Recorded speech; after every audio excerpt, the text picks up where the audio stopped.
যার কাছে তোমার জন্য সময় নেই তাকে তুমি বিরক্ত করো না। মনে রেখো সে তার জগতেই ব্যস্ত আছে, তার সেই জগতে তোমার কোনো প্রয়োজন নেই। মন খারাপে আফসোস না করে গুরুত্বপূর্ণ কোনো কাজে মনকে নিযুক্ত করে নিজের মনকে ভালো রাখাই ভালো। জীবনে মানুষের সামনে চোখের পানি ফেলেও দেখেছি, তাতে বিশেষ কোনো লাভ হয়নি। হেসেও দেখলাম, তাতেও বিশেষ কোনো পরিবর্তন হয়নি। এখন আর কারো কোনো কথাই এক্সপ্রেশন দিই না। ওমা, তাতেও দেখি সবাই জ্বলে পুড়ে শেষ। যার কাছে তোমার জন্য সময় নেই তাকে তুমি বিরক্ত করো না।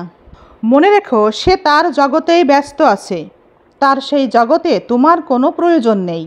মন খারাপে আফসোস না করে গুরুত্বপূর্ণ কোনো কাজে মনকে নিযুক্ত করে নিজের মনকে ভালো রাখাই ভালো। কখনো কি ভেবে দেখেছো কাকে তুমি ঠকাচ্ছ? নিজেকে, নাকি যে তোমাকে তার নিজের থেকে অনেক বেশি ভালোবাসে তাকে?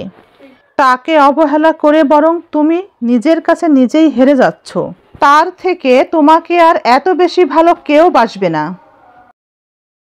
বন্ধুদেরকে বলি, ভাইদেরকেও বলি, যদি শারীরিকভাবে মানসিকভাবে নিজেকে ফিট রাখতে চান, যদি সুস্থ থাকতে চান, যদি ফকির হতে না চান, তবে স্ত্রীর কথা শুনতে হবে, বউয়ের কথা অবশ্যই শুনতে হবে, তবেই ফিট থাকতে পারবেন।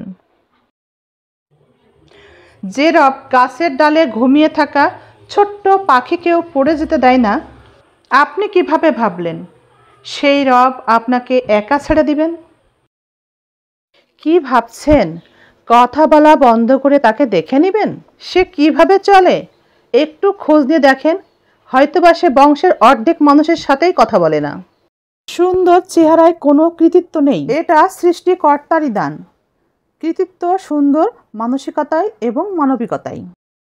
কখনো কোনো নারী কোনো পুরুষকে ঠকিয়ে নিজে জিততে পারেনি, ভালো থাকতেও পারেনি। পুরুষকে ঠকিয়ে কোনো নারী কখনোই কোনো ফায়দা লুটতে পারেনি, আর পারবেও না। কোনো নারী কোনো পুরুষকে ঠকালে পুরুষ জিত করেই নিজেকে প্রতিষ্ঠিত করে, তারপর কোনো শখের পুরুষ হয়ে কোনো শখের নারীর সাথে দিব্যি দিন কাটিয়ে দেয়। যতই ভালোবাসো না কেন তোমার জীবন থেকে 3 ধরনের মানুষ চলে যাবেই। এক, যে একজনের ভালোবাসা পেয়ে সন্তুষ্ট না, তাকে তুমি যতই ভালোবাসা দেখাও, যতই তুমি লয়াল থাকো না কেন, সে তোমাকে ছেড়ে যাবেই। 2, যে মানুষটা তোমাকে একবার ঠকিয়েছে, সে তোমাকে ছেড়ে যাবেই। 3, যে তোমার সাথে মিথ্যা কথা বলে, সে সম্পর্কে লয়াল না, সে তোমাকে ছেড়ে যাবেই।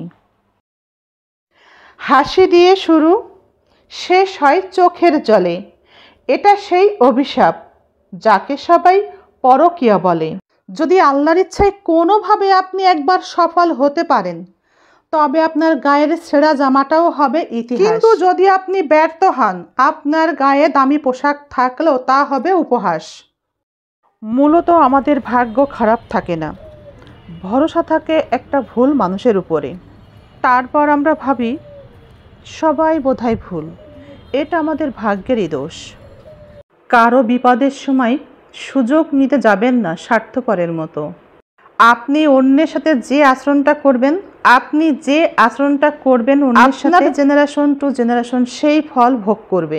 আপনি মানুষকে সাহায্য করবেন, মানুষের পক্ষে দাঁড়াবেন, স্বয়ং আল্লাহ আপনার পক্ষে দাঁড়িয়ে যাবে। আপনি যদি জুলুম করেন, তবে আল্লাহ কাউকে না কাউকে আপনার বিপক্ষে দাঁড় করিয়ে দিবেন। তাই কখনো মানুষের বিপদের দিনে সুযোগ নিতে যাবেন না। শক্তকে ভাঙা গেলেও নরমকে কিন্তু ভাঙা যায় না। মনে রাখবেন, অপেক্ষা করাটা যদি হয় আল্লাহর সিদ্ধান্তের উপর, তবে পাওয়াটা হবে সবচেয়ে সেরা। জীবনটা হলো স্টেশনের মতো, ভিড় অনেক আছে কিন্তু নিজের বলে কেউ নেই।